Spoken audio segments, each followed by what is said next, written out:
저출산의 영향으로 중국 최대 민영 산부인과 전문 병원이 사실상 파산 위기에 몰렸습니다. 선진국 중에서도 비교적 높은 것으로 알려진 프랑스 출생률은 지난해 기준 1.68%, 재작년보다는 7%포인트, 2010년보다는 20%포인트 급감했습니다.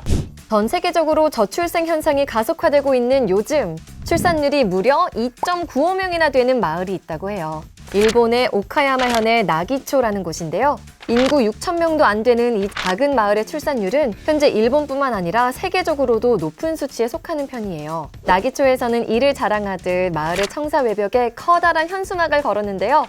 자녀 양육 지원을 선언! 자녀를 기르려면 나기초 마을로 오세요 라는 문구가 눈길을 끄네요. 나기초의 비법은 공동육아 시스템이 있는데요. 나기 차일드 홈이라고 불리는 이 시스템은 집에서 혼자 육아하는 부모의 심리적, 육체적 부담을 덜어주기 위해 만들어졌어요. 일종의 보육 품앗이 개념인데요. 이곳에 사는 부모는 갑자기 일이 생겼을 때 아이 돌봄에 대해 걱정할 필요가 없다고 합니다. 돌볼 수 있는 어른과 아이를 바로 매칭해주는 시스템 덕분인데요. 이용료도 1시간에 300엔이라 매우 저렴한 편이라고 해요. 言われたことがすごく心の支えになり、小奈義町で安心してのびのびと楽しく子育てができたのかなという点が一番良かった点です。 한편 작년 우리나라 합계 출산율은 0.72명에 도달했다고 해요. 전년도 대비 0.06명 더 감소한 추세인데요. 저출산의 가장 큰 요인이 일과 육아를 병행할 수 없는 사회 구조라는 설문 결과가 나오기도 했어요. 그 밖에는 주택 마련의 어려움, 자녀 양육비 부담, 자녀 교육비 부담, 결혼, 출산, 양육으로 인한 여성 경력 단절 등이 뒤를 이었는데요. 물가 상승에 따라 맞벌이 가구가 늘어났고 육아와 직장 병행이 부담된 것으로 보입니다. 이때 활용할 수 있는 제도가 있죠. 바로 육아휴직 제도입니다. 기존의 육아휴직 제도는 자녀 1명당 1년까지 사용할 수 있었는데요. 월급의 80%를 제공하는 것이 원칙이지만 그 상한선은 150만 원에 불과했습니다. 그중 25%는 복직 6개월 후에 지급하는 사후 지급금 형태로 운영되어서 육아휴직을 하게 되면 생활비가 걱정될 수밖에 없었어요. 그렇다고 육아휴직을 안 쓸 수도 없는 노릇이고요. 이런 문제들 때문에 정부에서는 육아휴직 제도를 대폭 개선하는 저출생 추세 반전 대책을 발표했습니다.